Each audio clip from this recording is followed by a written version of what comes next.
សួស្តីបងប្អូនយើងទាំងអស់គ្នាថ្ងៃនេះចង់នាំណែនាំមុខម្ហូបមួយមានឈ្មោះថាដុតមាន់ទឹកដូងណាបងប្អូននេះឃើញទេជាដំបូងបងប្អូនយកមាន់មកលាងទឹកវាស្អាតបងប្អូនលាងស្អាតចឹងមកវាបោចរោមវាអស់choស្អាតដល់លីងចឹងមកបងប្អូនណា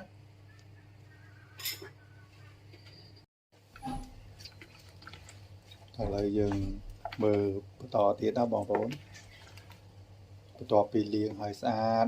ណាយើងយកមាន់មកប្រឡាក់វាទុកមួយបន្ទុះសិនណាបងប្អូនណាដើម្បីឲ្យវាចូលជាតិណាបាទហើយគ្រឿងដែលត្រូវយកមកប្រឡាក់ជាមួយមាន់ហ្នឹងណាមានដូចជាខ្ទឹមសខ្ទឹមក្រហមទឹកស៊ីអ៊ីវប្រេងខ្យងស្ករសហើយម្សៅខ្នុរបាទណាបងប្អូនមានប៉ុណ្ណឹងណាយើងប្រឡាក់វាសពចឹងទៅបងប្អូនណាបាទយើងដាក់វាចូលខាងក្នុងទៀតយកគ្រឿងដាក់ចូលខាងក្នុងទៀតខាងក្នុងពោះវាឲ្យវាមានជាតិបងប្អូនបន្ទាប់មកអាសាច់នៅខាងក្រៅបងប្អូនយកសមចាក់ឲ្យវាប្រហោងតិចៗមកដើម្បីឲ្យវាចូលជាតិបងប្អូន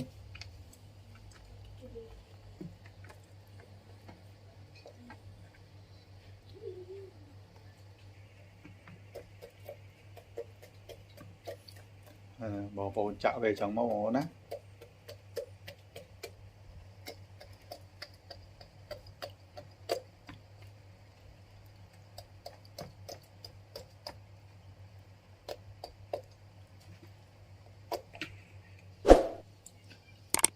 ពេលបងប្អូនណាឃើញទេគ្រឿងដែលសល់វាហ្នឹងយកវាចាក់ចូលក្នុងពោះវាអស់បងប្អូនណា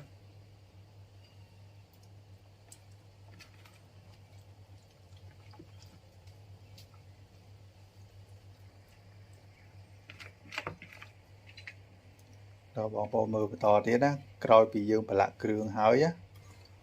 បងប្អូនយកម្ទេសស្លឹកក្រូចសើចម្ដេញរំដេងហើយនឹងស្លឹកគ្រៃញាត់ចូលក្នុងពោះមាន់ណាបងប្អូនបាទញាត់ចូលចឹងមកឃើញទេ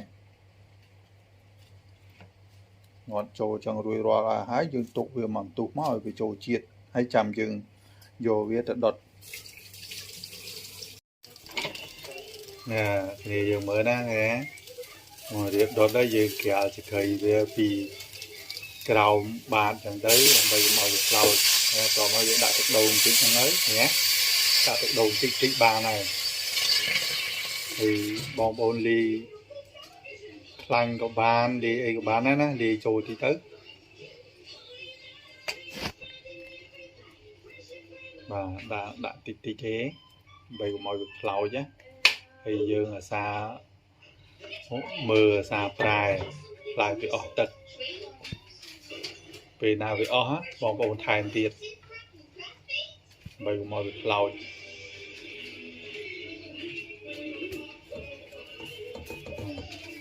បងប្អូនដាក់ចឹងមកណា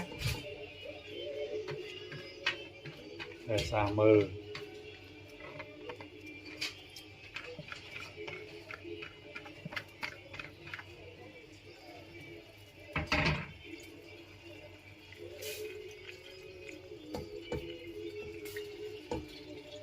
ពេលណាចិត្តរីងបងប្អូនថែមទឹកដូងទៀត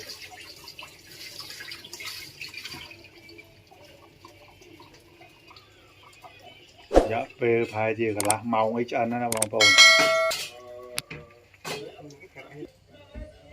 ហើយភ្លើងវាបងប្អូនណាភ្លើងចក្រានបងប្អូនបើកតិចបានណាបងប្អូនណា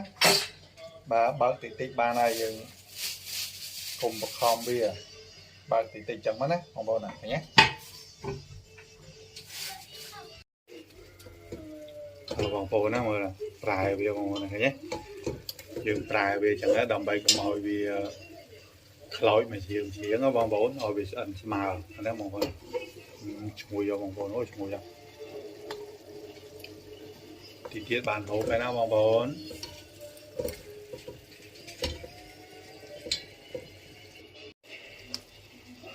ហ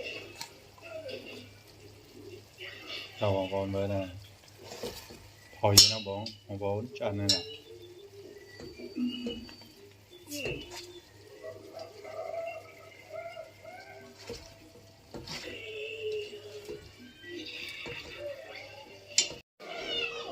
nè bong bóng như tụi nó cái này cho nên nào bong bóng và ở đây những ai nhắm ba nữa nè ui anh bóng á bà lấy cả đốt muôn mà dươngត្រូវបានបញ្ចប់ហើយហើយក៏សូមអរគុណបងប្អូនដែលបានទស្សនាវីដេអូរបស់ខ្ញុំបាទតាំងពីដើមដល់ចប់ណាសូមអរគុណ